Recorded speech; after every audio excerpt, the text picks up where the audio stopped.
નેપાળમાં રાજકીય ઉથલપાથલ બાદ હવે એક નવા અધ્યાયની શરૂઆત થઈ છે.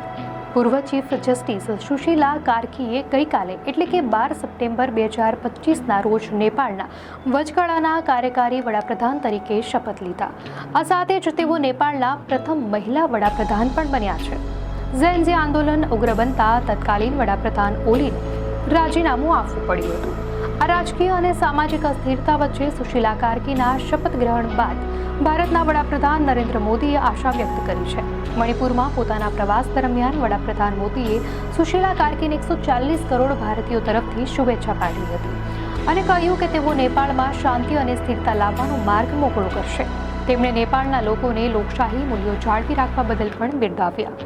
સાથે જ તેમણે સોશિયલ મીડિયા પ્લેટફોર્મ એક્સ પર પોસ્ટ કરીને નેપાળની શાંતિ, પ્રગતિ અને સમૃદ્ધિ માટે ભારતની પ્રતિબદ્ધતા પણ દોહરાવી હતી. દર્શક મિત્રો, વધુ અપડેટ્સ માટે ધ લોકસત્તા ચેનલને સબસ્ક્રાઇબ કરો.